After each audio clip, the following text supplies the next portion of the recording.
Welcome back to Digging the Coast 365. Day 3. I'm not as good without Shane.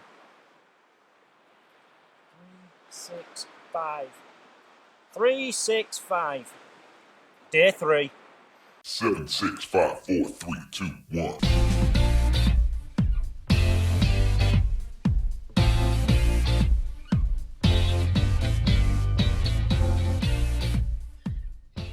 So today we've got two little problems. Number one is the weather. It's throwing it down and it's supposed to be even worse for the next hour. And problem number two, the tide is in, but it is making its way out. So what I thought I would do is take us to the local museum, see if I can do any filming in there. I did send them an email but they never replied. I'll see if I can film anything in there, see if there's anything of interest, and we'll come back in about an hour's time when the heavy rain's gone. So we're in Hornsea Museum, and they've said I can film, which is very good. If you want to know what an iPhone 6 looked like in 1880, there you go. Quite amazing, look at these really old typewriters. Even I used a typewriter before computers. I remember computers being invented. Or going out to the public anyway. And here you have a typical Victorian 1880s kitchen. How wonderful. There's some amazing things in here. Look at these. The old iron things. I don't iron, I don't need one. I just wash things, shake it and put it in the cupboard. But look at this. Now, I don't know if that's supposed to be a... No, I think that's a vacuum cleaner. I thought it was a lawnmower. That is amazing. And that, I've no idea. Yeah, that is a vacuum cleaner from 1910. Look at this. It has like a bellow on the back and you must push it to suck up the dirt. That is amazing. You see, we take it for granted what we've got nowadays. And there's a lady using one, look. So here's a map of Hornsea. It's quite a big town really. Much bigger than where we were yesterday, but this is the mere I was talking about, the biggest freshwater lake in Yorkshire. Where are we? This is where I'm parking today to metal detect. There's actually some boats on the beach there at the moment, the tide's in, but I'll be doing down here. Hopefully down here. We'll wait and see. But that's from 1970, that picture. Now we have a Victorian bedroom. And even when I was a kid, like Grandma would still have, dresses like this. They're not real. They're not real people, don't worry. We're not invading the space. Oh, look, they have a wig stand. Somewhere to put your wig. And I have to show you what the beach was like back in like 1900. This is about 1900, this picture. Look at these. We still have these today, don't we, where you pull a rope and you go one way and the other person pulls a rope and you go swing the other way. Look how many people were on the beach back then. And the amazing thing about in them days, people didn't wear things, especially for the seaside. They're still dressed up. Sorry about the light reflection, I can't do anything about that. But quite a hustling and bustling place, because there was a railway line which ran through here. It was a very popular destination. Look how many people are on this beach. That's 1906. And it shows you how much it's eroded, and it's still eroding today, but I think it's controlled more now. They've got like big concrete barriers up. But yeah, that was a big storm in 1906, completely destroying everything. I'm on my phone, by the way, I haven't brought my big camera out in the rain. I've left it in the car till I get back. But this is the toy room, and I had to show you this. Look at this. Now that has to be what Edward Scissorhands was based on. Struwelpeter. Struwelpeter. Anyway, it's got to be, hasn't it? I don't think I'd really want a nun as a toy. Now that's a toy I could play with for hours. Noah's Ark, a toy from 1820. How fantastic, and look at these. Tiny little shoes.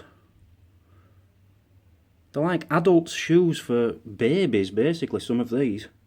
That's my finger, look how big they are. Does anyone remember this game? You don't see it around very often anymore. Bagatelle, I think it says it's called.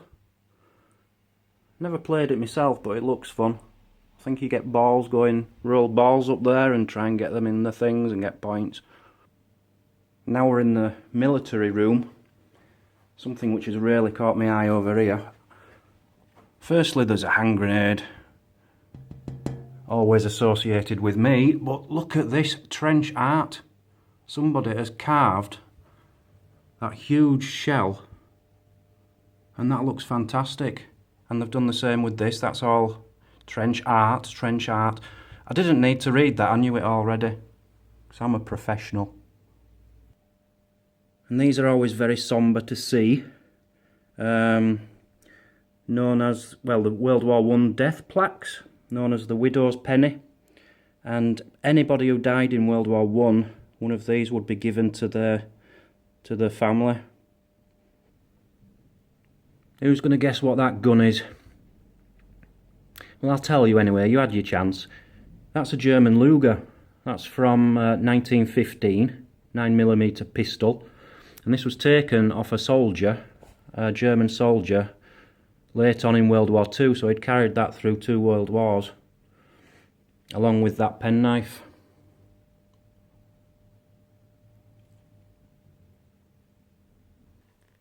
Here you have a few weapons used by the police, I think. Now you've got your rubber truncheon. And there, I'd never seen one of these before, that's a Cosh. I always wondered what a Cosh was. Now, didn't the baddies carry them, or was it the police? Did police actually hit people with a Cosh? Made entirely from knotted rope, how cool. Any ideas? A gas mask for a baby, wow. Here you have a local giant called William Bradley, thought to be about 7'8". Absolutely huge. That's from 1792. Just look at how many tools are in here. I only own like a hammer and a Phillips screwdriver. I think that's all I've got. Admittedly, I didn't make wheels for carts. But maybe I should extend a little bit more. It's quite embarrassing after seeing all this. An old Singer sewing machine there. We used to have one of them in his front room. And I think it still worked. I would love something like that. Really old suitcase with all the stickers on there. That one says Victoria Albert Hotel, Torquay, which is down on the south coast. Norway, Denmark. And look at that. How fantastic. I was just looking at this model railway and I saw this Ganse and I'm really pleased I did. Because I showed a Ganse, I was talking about Ganses in video number 1, and somebody left a comment saying, because I said the pattern related to different villages, they all had their own pattern, and somebody commented saying, no, it's actually each family had their own design, so that if they were ever lost at sea and they got washed up ashore, they would know which family it came from. But reading on here, and that's a fantastic story, on here it says it's each fishing village had their own pattern. So which is right, I don't know, but I do like the idea of each family having their own design. Looking at these old postcards here, I have to show you this one because that's hilarious. At Hornsea, when Ma steps out, the tide comes in. So just to let everybody know where we are on Digging the Coast 365, we started here, where are we? Flamborough, that's where the Danavan is. Day 1, Bridlington there, just 4 miles from my caravan. And then I went home for the night and then went down to Gipsy, which is there, tiny little bit there. And then I drove home again to the caravan. And this morning we've come down to Hornsea. We will be going back to the caravan tonight, but a couple more days and I'll be down here somewhere, and then that's it. I won't be going back home again. My mother's got a caravan here, so I'll be staying in that for one night. But soon as I cross the River Humber, that's when I'm on my own. I'll be sleeping in my car, campsites, whatever I can find. This is really interesting. We're in a barn here. And the barn, this actual barn, dates from 1760. That is amazing. Now, in the war years, well, I'll tell you a little bit about the history of it. They reckon that in the 1700s, when it was first built, smugglers used to store spirits here. Not sure if it's true or not, but that's one theory. And then in the wartime, 1940s, it was full of cars because there was no petrol available. So they stored the cars in here. And then after that, some woman used it as a pottery studio. And now, it's part of the museum. Very cool. This is an old Victorian school. Look at these desks. Now these are pretty cool, because we even had things like this when I was a child, but obviously not as old as this. 1903, certificate of attendance. I think we had something like that. And they even had attendance medals from 1891, look. But if you see the picture in the background there, there's a bit of a reflection, I'm afraid, from the window, but look, an actual picture from 1907. Fantastic. You've even got a little Victorian street here, look. Absolutely fantastic. I'm telling you guys, this is Hornsea Museum. If you're ever in the Hornsea area, get yourself in here. £3.50, worth every penny. So this is what Hornsea is most famous for. Hornsea pottery. Now, pottery isn't really my thing. But it's very famous, is Hornsea pottery. And I've just read on a sign, and I really didn't know this, and it is really fascinating for me. I think Hornsea pottery was started by a company called Peter Black's, from what I've just read. Now, Peter Black's is from Keighley, where I was born. My mother worked at Peter Black's. Most of my family have worked at Peter Black's at one point. There you see. Founded in Keighley in 1946. It was like probably the biggest factory in Keighley, Peter Black's. And yeah, my mum worked there. Fantastic. She was a sewer, I think. She sewed, they didn't just do pottery, but hey, what a fantastic bit of information. Just coming out of the museum there, very, very friendly staff. Lovely guy behind the counter, explaining what I was doing about my YouTube and that, and said I was going to give him a plug. He gave me a little book, Hornsea Museum. I just wanted to show you the difference in the new lens I've got and the old lens. This is as good a picture as you could get with the old lens, you know, as far as how much of me you can get in when I kneel down. I'll now put the new lens on and show you how much more of me you can get in. And this is from exactly the same distance how much you can get in now. So it's ideal for just leaving my camera down and digging holes in front of you. I'll also show you how far out the old one would zoom and the new one will zoom. So this is how far out the old one would zoom. And this is how far I can zoom in with the new lens.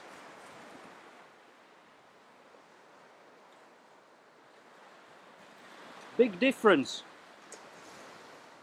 It's not actually one lens, it's two lenses I've got. One is for the close-ups like this, and one is for the far away ones, but makes a big difference, wouldn't you say? So this is Hornsea Beach. It's finally started to go out as the sea. It's very gravelly here, so I'm using the spade rather than the sand scoop today. So we'll get straight into it.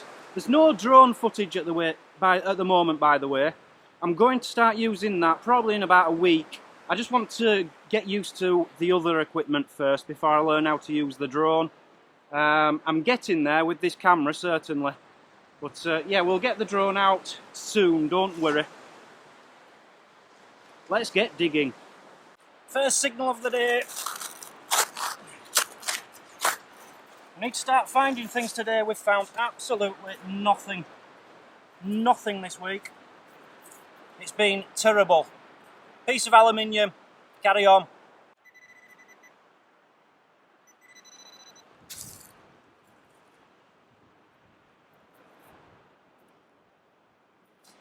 Another scrap of aluminium. I don't know what it is about this coast and aluminium. Just molten aluminium. I don't know if it's because the coastline has eroded away so much and it's just remnants of the houses and things which were on the coast then. It's full of junk. Beautiful signal in here.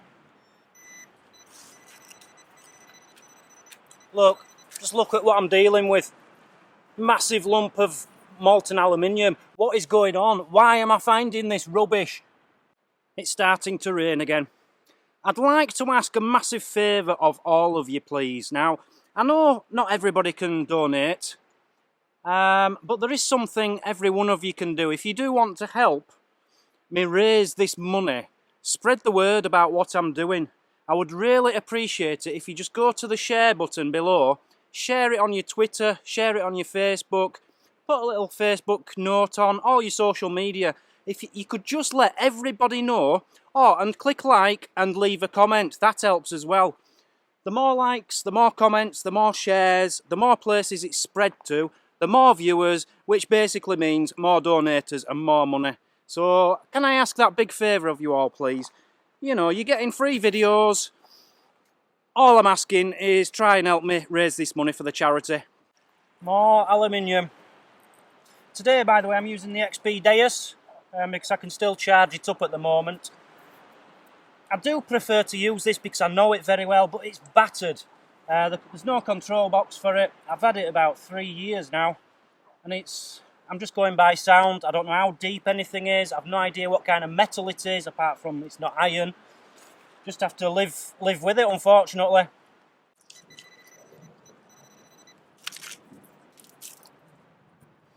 A perfectly round piece of aluminium.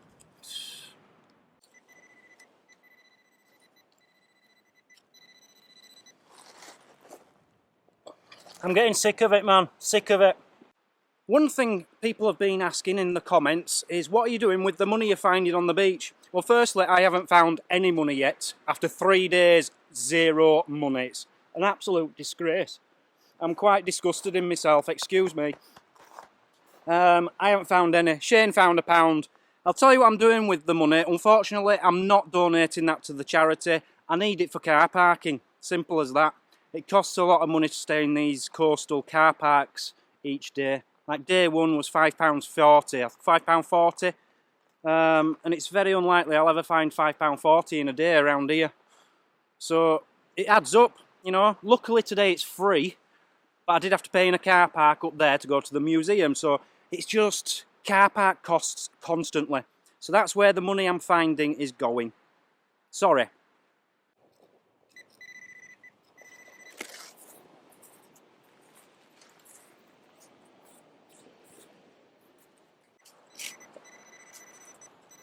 Ooh!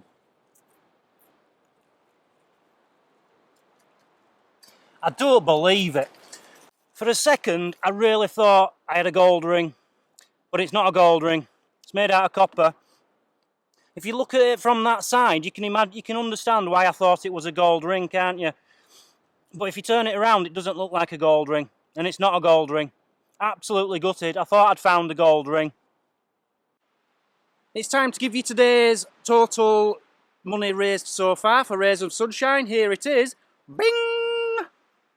I believe, last time I looked, about £130 in the first day.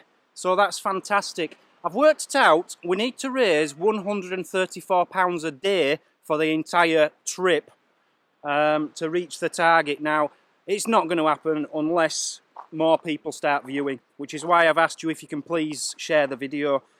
But But yeah, very good start, so thank you very much to the donators. So once again, if you'd like to donate to the cause, please, please, please go to diggingthecoast.com and consider doing exactly that. There's a link in the description, as always, to everything really, to my Instagram where I share my photos, to diggingthecoast.com, an actual donation linked straight to the charity, my Facebook group, Digging the Coast. It's all there in the description. Join me. You're quite welcome. Join me on Twitter. I might start twittering a bit more. You can really see the length they've gone to try and stop the coast from eroding away here.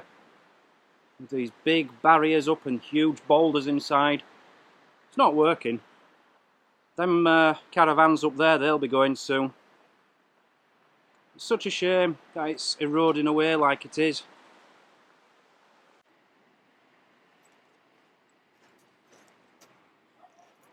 So there you have it, the end of day number 3. Again, found absolutely nothing. It's getting quite embarrassing now, not finding anything. But I hope you still enjoyed the video. The museum was a good little show, I hope. And I've had a lovely day, apart from the weather. It's been a bit rainy. It's going to be picking up a little bit. Tomorrow's another day. We're getting very close to where Boom Beach was. That's where I'm going tomorrow. Not Boom Beach, but just next to it. I'll be metal detecting there, so please join me tomorrow on Digging the Coast 365. Thanks for watching, guys. Goodbye.